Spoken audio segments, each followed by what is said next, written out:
তো এই রথযাত্রা মহোৎসব হচ্ছে আমাদের প্রভু জগন্নাথ, তিনি বছরে একবার এই জগৎবাসীকে দর্শন দান করার জন্যে তিনি কি করেন, রথে চড়ে কী করেন, বাইরে বের হন, সবাইকে দর্শন দান করে তিনি কী করেন, কৃপা আশীর্বাদ প্রদান করেন।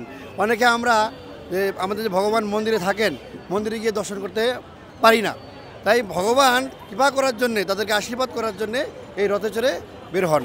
এটা হচ্ছে রথযাত্রা। এই রথযাত্রা অনুষ্ঠিত হয় আষাঢ় মাসে, প্রতি বছরে আষাঢ় মাসে রথযাত্রা অনুষ্ঠিত হয় এবং এই রথযাত্রা হচ্ছে আমাদের একটি ঐতিহ্যবাহী অনুষ্ঠান এবং এটা এই সূত্রপাত হয়েছিল উড়িষ্যার সেই পুরী ধামে এই জগন্নাথ দেবের রথযাত্রা শুরু হয়েছিল।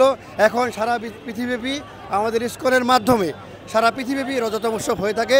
সারা পৃথিবীর মানুষ একই দিনে রথযাত্রা উৎসবে যোগদান করে থাকেন। বিশ্বের কল্যাণের, জগতের কল্যাণের জন্য, জগতের মানুষের কল্যাণের জন্য এই রথযাত্রা উৎসব পালিত হয়। প্রতিবদ্ধ বিশেষ কারণ হচ্ছে সবচেয়ে মূল্যবান কথা এটাই যে আমাদের প্রভু তিনি আমাদের কৃপা করার জন্যে কি রাস্তায় বেরিয়ে পড়েছেন, এই হচ্ছে সবচেয়ে মূল্যবান বিষয়।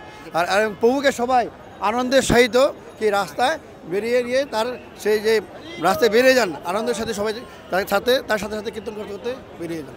আরেকটা লীলা আছে, তবে তার সময় লাগবে, আমি সংক্ষেপে এটুকুই বললাম। আরও বিষয় আছে, আমাদের এই রথযাত্রার বিশেষ মাহাত্ম্য আছে, আরও 4টা মাহাত্ম্য আছে। এই রথযাত্রাকে বলা হয় রথযাত্রা, একটা নাম আছে, আর একটা আছে গুন্ডিচা যাত্রা, যেখানে এই জগন্নাথ দেব প্রকাশিত হয়েছিলেন, যে গুন্ডিচা মন্দির। আর একটা হচ্ছে নন্দী ঘোষ যাত্রা। এই যে জগন্নাথ দেব আপনারা দেখছেন, এই জগন্নাথের রথের নাম হচ্ছে নন্দী ঘোষ, নন্দী ঘোষে করে তিনি যাত্রা করেন। আর একটা রয়েছে সুন্দরাচল যাত্রা, আর একটা হচ্ছে কুরুক্ষেত্র থেকে বৃন্দাবন যাত্রা। এই 4টা মাহাত্ম্য আছে। এই 4টার মাহাত্ম্যই রথযাত্রার ভূমিকা পালন করে থাকে। এই 4টার সবাই 4 রকমভাবে রথকে পালন করে থাকে। মূল কথা তো একটাই, যে আমাদের প্রভু জগন্নাথ দেব সকলকে আশীর্বাদ করার জন্য রাস্তায় বেরিয়ে আসেন, এটাই মূল কথা। হরি বল, জয় জগন্নাথ বলদেব সুতরামানি কি, জগন্নাথ দেবের রথযাত্রা মহোৎসব কি, জগৎগুরু শিল প্রভুপাদ কি, আন্তর্জাতিক কৃষ্ণ সঙ্গে কি, গৌর প্রেমানন্দে।